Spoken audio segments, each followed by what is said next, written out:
The wind carried the scent of fallen leaves and cinnamon when Elliot spotted the bright yellow slip taped to his brand new mailbox. He paused at the curb, one boot still on the damp grass, the other planted firmly on the concrete path. The paper fluttered slightly, stubbornly clinging to the shiny black surface like it had found its natural enemy. Elliot tilted his head. The message was printed in all caps, "Notice of non-conforming mailbox flag angle." It helpfully included a diagram. He blinked. The mailbox had come pre-installed. From across the street, a woman in a pearl necklace and spotless white sneakers adjusted her clipboard. Nancy Brenner. The way she stood, upright, feet planted like a lighthouse scanning for signs of deterioration, wasn't just confident, it was imperial.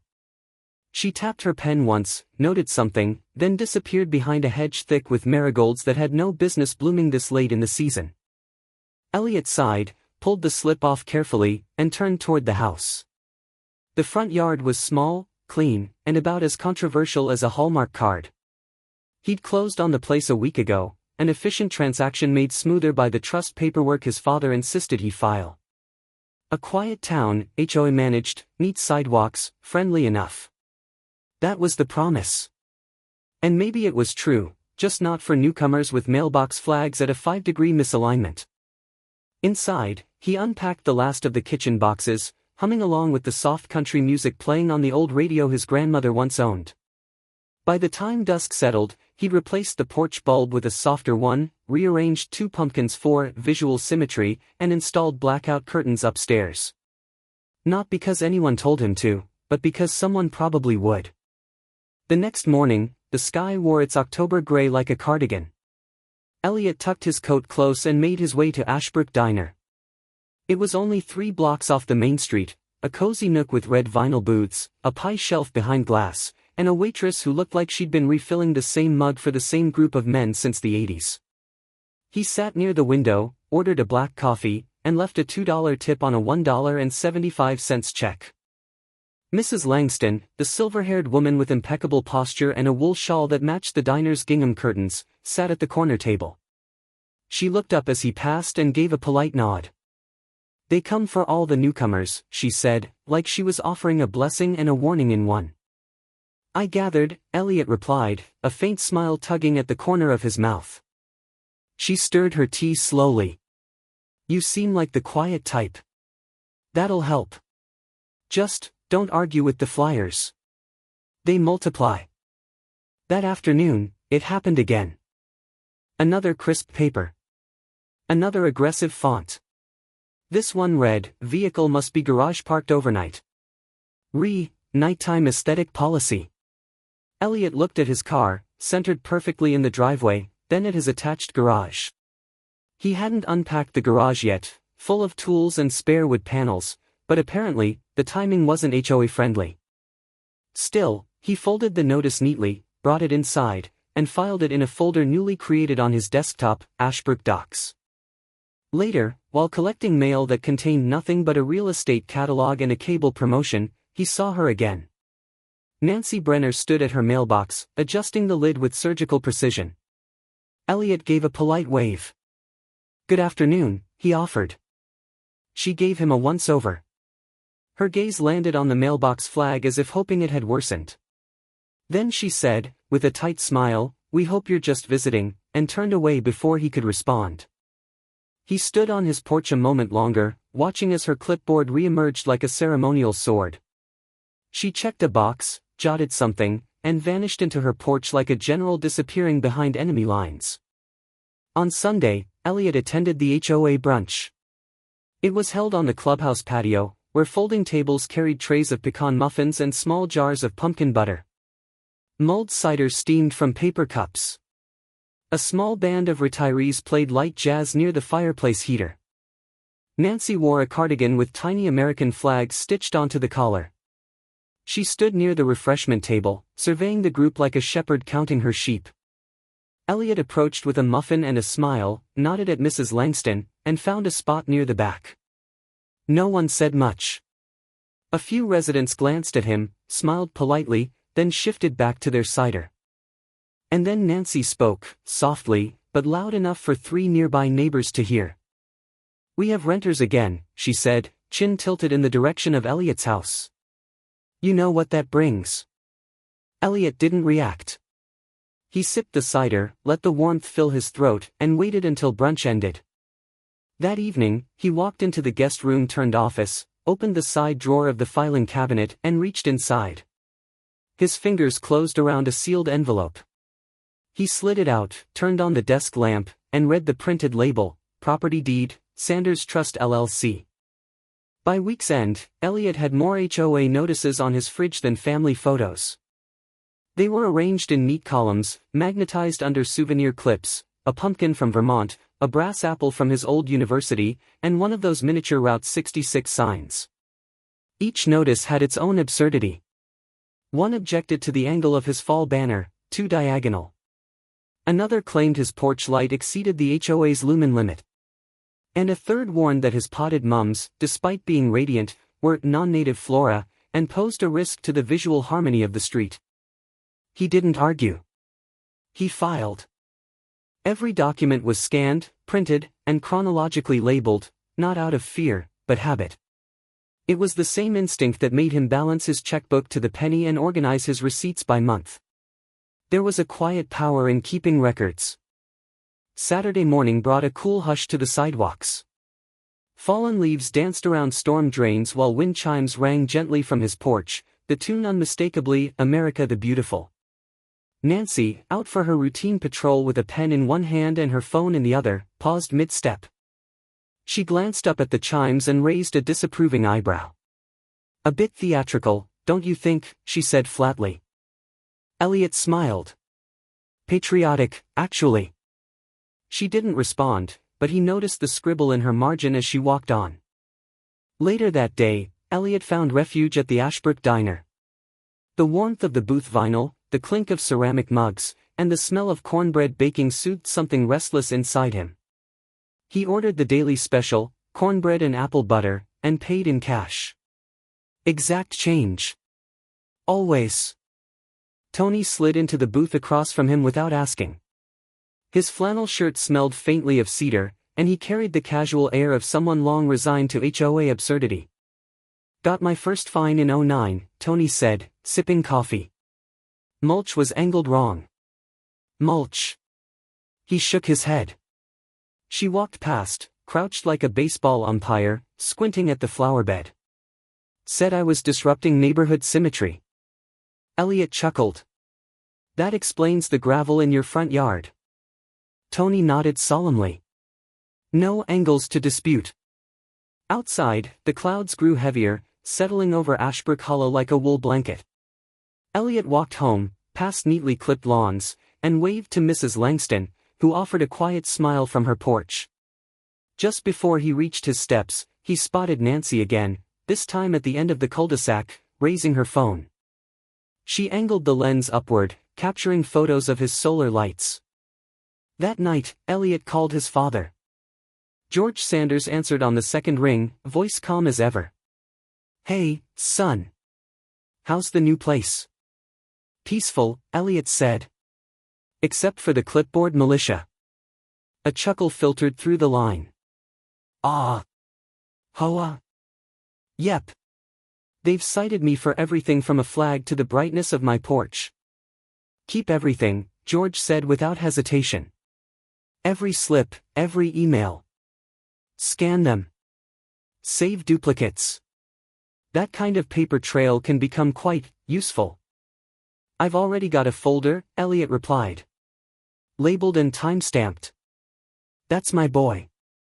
The following day, the HOA released a newsletter, Safeguarding Against Transient Threats. It included vague language about preserving the character of Ashbrook, and a section on the importance of verified residential documentation.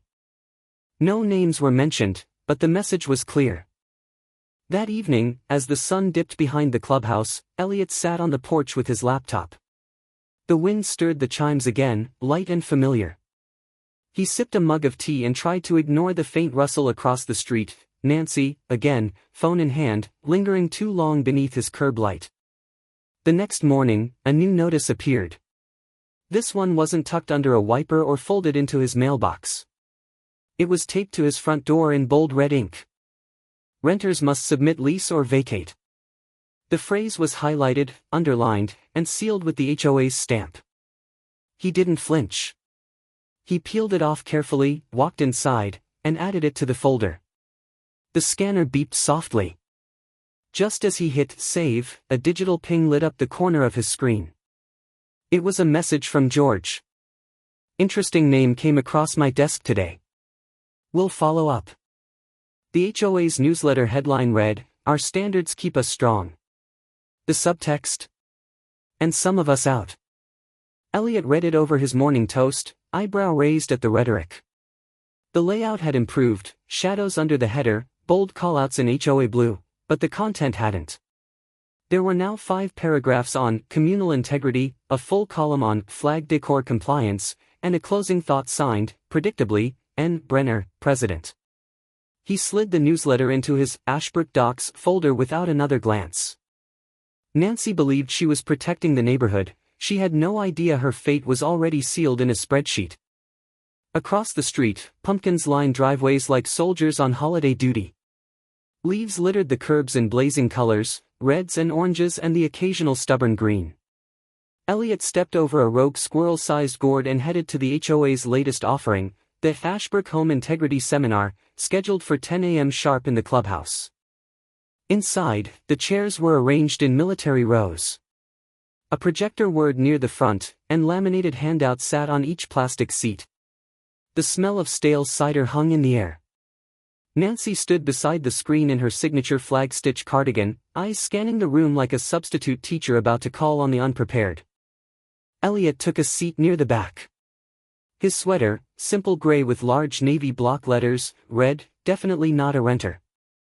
Nancy launched into her presentation with the passion of a late-night infomercial host. "This," she said, clicking the remote, "is what happens when standards are ignored."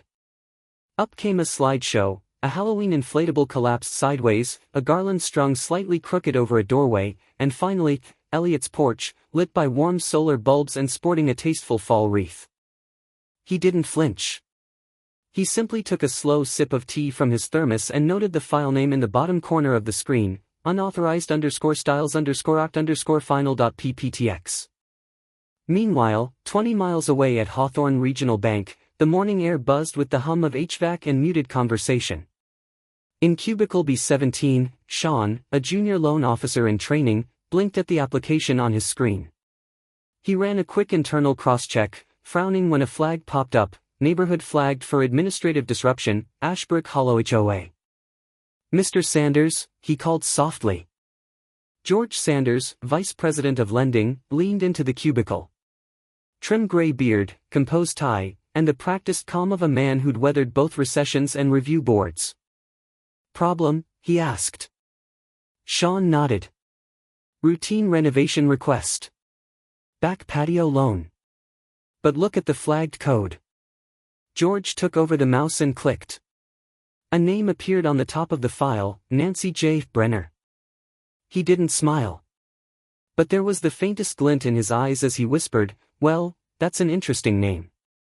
He reviewed the financials with his usual precision. Credit score acceptable. Income consistent.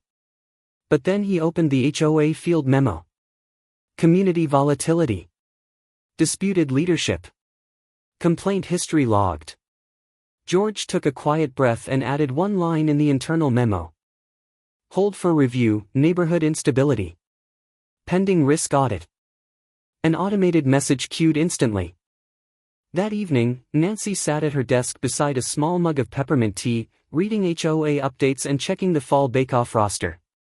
Her plan to renovate the patio with an outdoor fireplace and imported stone seating had seemed simple, until her phone buzzed with a cold, impersonal email. Loan review paused, pending internal review. She squinted at it, muttered something about bureaucrats, and fired off a complaint to the HOA office, subject, moss on Sanders sidewalk. 3 exclamation points. Elliot, meanwhile, was at home, flipping through the town circular. He clipped a coupon for the fall bake-off and smiled when he saw the fine print, "All residents welcome." Nancy, he recalled, had told Mrs. Langston it was for deeded owners only. The wind picked up. Leaves scraped against the front porch like polite warning knocks. Elliot looked out across the lawn and watched as more decorations swayed gently, signs of a neighborhood shifting, even if some refused to see it. His phone vibrated. It was a message from his father. "If this is the same Brenner you mentioned, I think she's about to learn a valuable lesson." Nancy swept into Ashbrook Community Bank in her best wool coat, demanding to speak to a manager, and someone with common sense. The receptionist blinked twice, adjusted her name tag, and paged Sean to the front. Sean, still new enough to get nervous when the printer jammed, approached with caution. Nancy stood at the desk like a queen expecting her knight. "My loan has been paused," she said, brandishing a packet of papers. "And I want to know which bureaucrat thinks a brick fireplace is a risk to national security." Sean gave her the practiced bank smile. "Let me check the account, ma'am." As he scrolled through her file, the red banner flashed across the screen again, pending HOA stability review, internal hold. He cleared his throat and gestured toward a small meeting alcove. Nancy didn't move. "I'm not going anywhere until I speak to someone with authority." Right on cue, the desk phone rang. Sean picked up. "Mr. Sanders on line 2, the receptionist whispered. George's voice came through calm and smooth as polished oak. "Confirm the file is still under HOA review," he said, "and that we're awaiting resolution before resumption." "Yes, sir." "Thank you, Sean. And let the client know I'll forward documentation for her records." Click. Sean turned to Nancy with an apologetic shrug. "It's a standard internal risk procedure, Mrs. Brenner. The flagged review is tied to community governance stability. I don't have authority to override it." Nancy leaned in slightly, her earrings swinging like pendulums. "Are you saying my community is unstable?" "I'm saying the system thinks it might be," Sean replied carefully. She left without her coffee, muttering about lawsuits and socialism. By midday, the Ashbrook Hollow Bulletin Board displayed 2 new notices in shaky pushpins. Proposed rule changes, open review period, 2 weeks. Bake-off cancelled, poor participation. The paper edges curled in the breeze, as if they, too, were reluctant. At home, Elliot was working near the window, spreadsheet open, light classical music playing faintly in the background. Tony knocked once, then stepped in without waiting, carrying a foil-wrapped bundle. "Meatloaf. Diner special," he said, setting it down. "Figured you earned a slice." Elliot raised an eyebrow. "Something happen?" Tony grinned. "Let's just say your neighbor had a meltdown in wool." Nancy, meanwhile, had already called 3 emergency board members and secured the clubhouse for a 7 p.m. executive crisis session. Only Cheryl hesitated, eventually relenting with a quiet caveat, "Real minutes this time. No more scribbles on the back of flyers." When the meeting began, Elliot watched from a quiet corner. Nancy cleared her throat more than usual. Her eyes flicked to the windows every few minutes, as though expecting cameras. Cheryl sat with a fresh notebook, lips pursed. Nancy launched into a monologue about community values, erosion of order, and the dangers of unsanctioned ownership structures. She gestured broadly. Her voice cracked once, then again, just enough to draw a glance from Tony in the back row. 30 minutes in, a manila envelope arrived by courier, addressed to the HOA board. Cheryl opened it, read the top page, and blinked. "It's from Hawthorne Regional," she said aloud. Elliot watched her hands tremble slightly as she read. Then she passed the letter to Nancy. The text, though formal, was clear. Official loan freeze notification. Citing HOA governance instability, repeated board overreach, and documented resident complaints. Nancy's cheeks flushed. Her lips parted but no words came out. She folded the paper slowly, as if hoping the act would make it vanish. After the meeting, Cheryl stood by the corkboard near the clubhouse door. She pinned the freeze letter gently, next to the cancelled bake-off flyer. Nancy stood a few feet away, arms crossed, her mouth a tight line. "This isn't over," she muttered. The flyer taped to every mailbox shouted in bold red letters, "Who really owns Lot 14?" Elliot stood on his porch, coffee mug warming his palms, as a neighbor across the street peeled the notice from his box with visible annoyance. The paper was standard printer stock, corners curling with dew, but the tone was unmistakably urgent. At the bottom in small block letters, "Authorized by Ashbrook Preservation Committee, N. Brenner, President." Nancy's paranoia grew louder, and her audience smaller. Throughout the week, she passed out papers like Halloween candy gone stale, citing Elliot as a subverter of community values, accusing him of hiding behind anonymous trusts and strategic silence. Each flyer claimed to ask the hard questions. Most of them ended up in trash bins before sunset. On Thursday, Elliot set up a small barbecue on his lawn. No speeches, no agenda, just mulled cider, soft country vinyl spinning from an old record player, and a modest stack of disposable plates. He grilled thick slices of butternut squash, charred around the edges, and set out a tin of homemade cornbread beside the cider. The turnout exceeded expectation. Tony arrived first, bringing a folding chair and a tub of his signature smoked beans. Cheryl came quietly, hair pinned up, wearing jeans and a long cardigan she only pulled out for cool weather. Even Beth, the younger mom from the cul-de-sac, stopped by with 2 cupcakes and a tired smile. Glenn, the retired fireman, offered to help with the cider pot and stayed the entire evening, humming along to Johnny Cash. Mrs. Langston sat in a lawn chair bundled in a plaid shawl. "You've got a good grill hand," she commented softly. "And better manners than most." Tony grinned as he scrolled through his phone. "Wait till you see this." He turned the screen to show Elliot a meme, a cartoon Nancy, wielding a clipboard like a sword, shouting at a solar-powered gnome. The caption read, "Let them eat violations." "Is that your doing?" Elliot asked, raising an eyebrow. Tony shrugged, pleased. "Just started a little page. You know, for morale." By Sunday, the meme account had over 24 posts. Favorites included HOA cat surveillance units, eyes everywhere. Karen vs. Solar Light, dawn of glare. Bake-Off cancelled, again too spicy for standards. The shift was quiet but undeniable. Cheryl began declining to co-sign Nancy's proposals, politely citing time constraints and need for clarity. A scheduled meeting to discuss new yard decoration rules was postponed indefinitely. Online, the Ashbrook HOA Facebook group erupted in polite rebellion. Longtime lurkers began liking Tony's posts.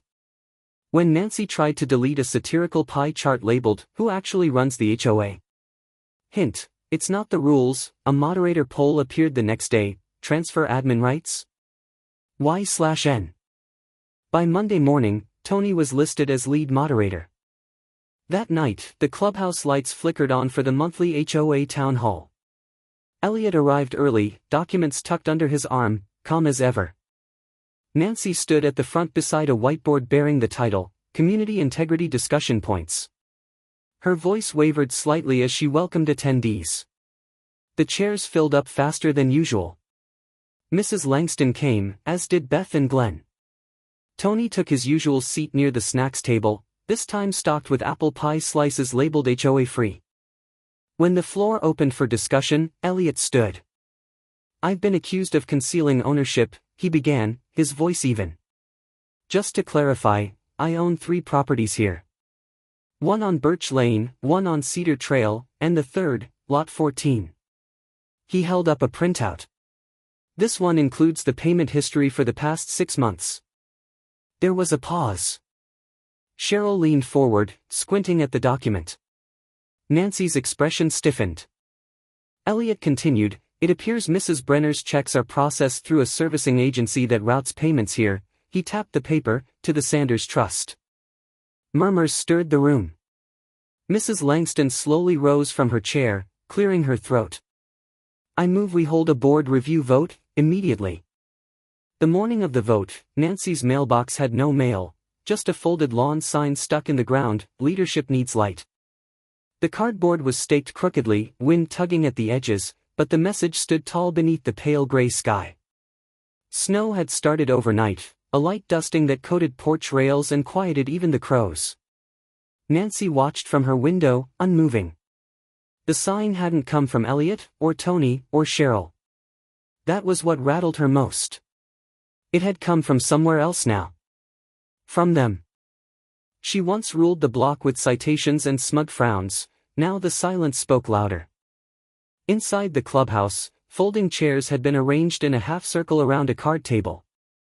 A plastic tub held paper ballots, and the air smelled faintly of copier toner and overbrewed coffee. The only warmth came from the styrofoam cups and a plate of muffins shaped like gavels, brought in by Miss Beverly, who tied each one with a ribbon that said "Time's Up." Nancy stood at the front. Her cardigan was buttoned to the top, her pearls perfectly spaced, and her expression was rehearsed. "Neighbors," she began, "I stand before you not as a figure of controversy but of continuity. I have given 12 years to this community. I have preserved its charm. Its soul. And yes, its standards." No one interrupted. No one clapped either. When she finished, Cheryl rose from her seat, holding a small clipboard, not the usual one, but a soft blue notepad clipped inside a plastic folder. She tapped the papers once. "During our annual audit," she said calmly, "we discovered expenditures logged under board expenses that do not meet the bylaws. One entry for a motivational lunch series, held weekly, always at Nancy's preferred wine bar.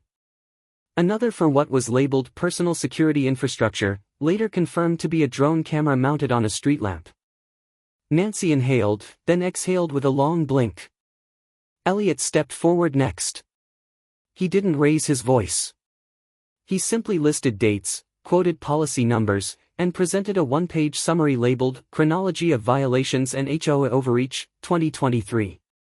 Attached to the back was an email from George Sanders confirming the financial freeze on Nancy's renovation loan, citing board conduct concerns. No emotion. Just facts. Tony distributed the ballots. Each one had a simple prompt at the top. Should Nancy Brenner be suspended as HOA president under Article 5, Section 3? Yes/no. Residents filled out their votes in silence. Glenn folded his with purpose. Beth added a small heart next to her yes. Mrs. Langston pressed hers down into the ballot box like sealing a time capsule. After 10 minutes, Cheryl collected the slips and tallied them at the side table. She turned to the room and said, evenly, 81% in favor. Immediate removal, per bylaws. There was no applause, only quiet shifting as people looked around, at one another, at Nancy, at the ceiling fans slowly turning. Nancy stood still. Her mouth opened once, then closed again. She stepped aside, but her spine stayed rigid, like a castle wall refusing to crumble even as the gates fell. Cheryl walked to the front door of the clubhouse, peeled the adhesive from a printed notice, and affixed it just above the Ashbrook Hollow HOA crest. Notice of suspension, presidential authority revoked. As residents gathered their coats and stepped into the crisp air, the snowfall thickened just enough to whiten the grass. Tony walked beside Elliot, hands in his jacket pockets. He leaned in slightly. "You know she's not gonna just walk away quietly, right?" he whispered. Nancy opened her inbox to a notification she never expected. Application denied, cited community governance instability. The subject line glared at her from the screen like a slap. She stared at it, blinking slowly, as if hoping it would reshape itself into something more agreeable.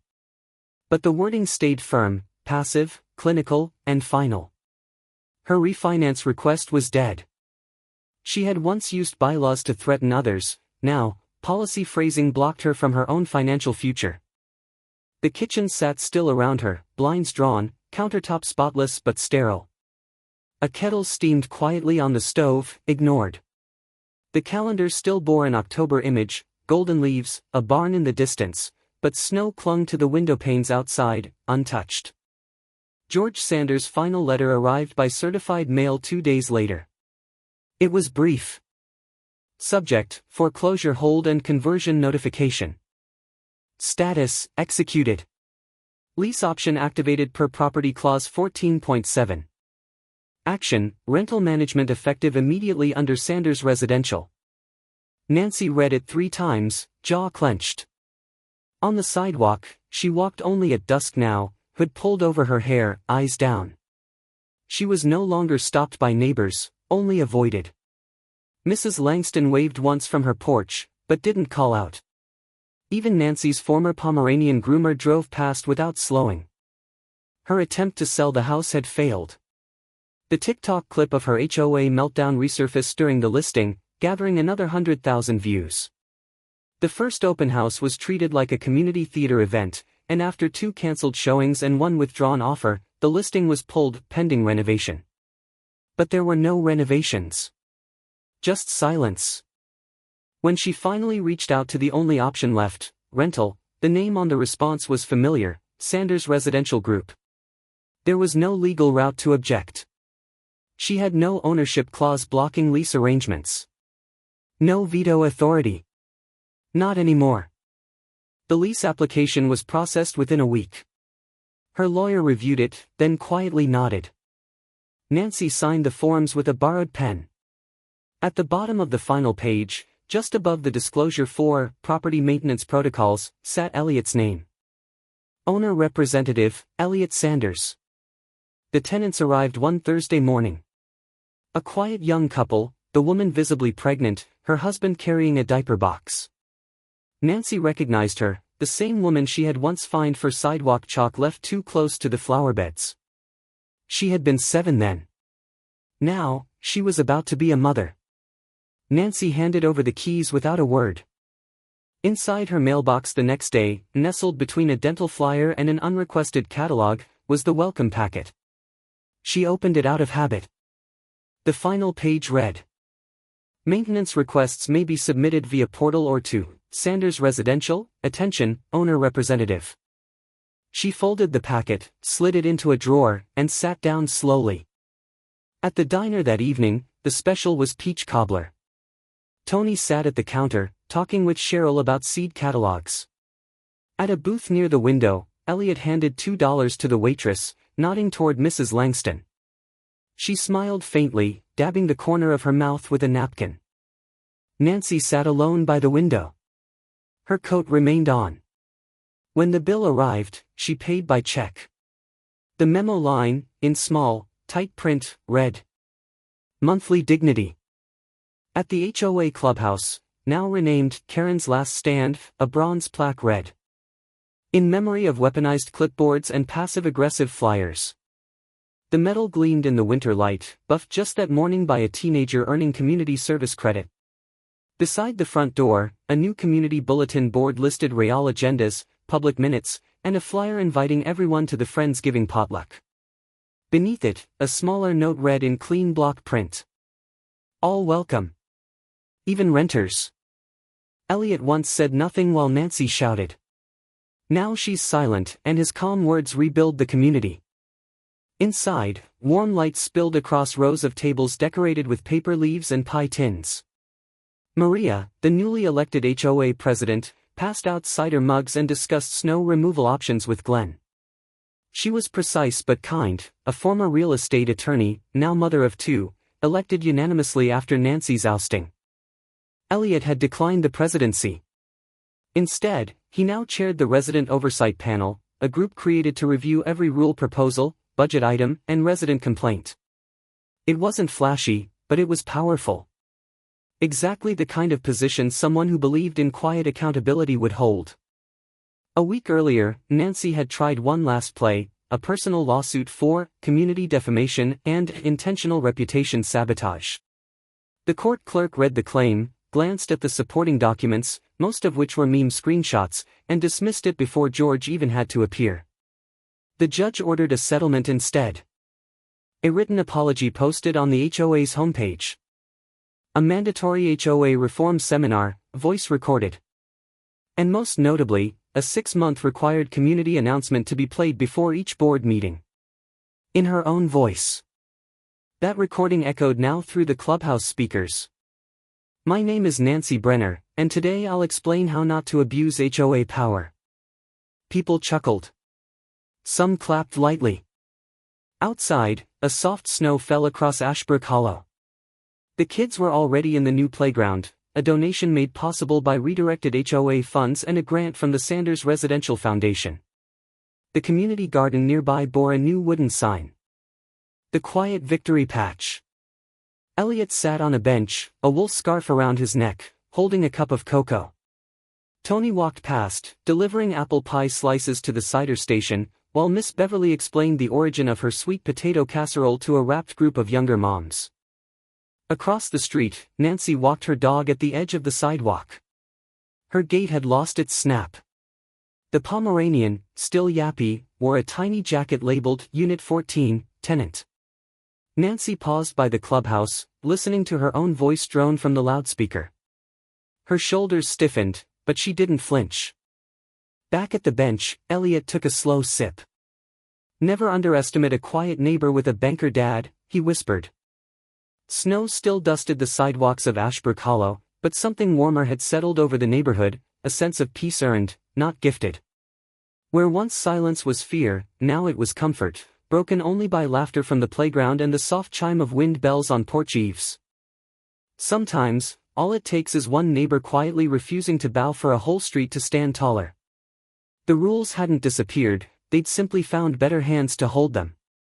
Like a steady lantern on a winter porch, fairness glows brightest when shared.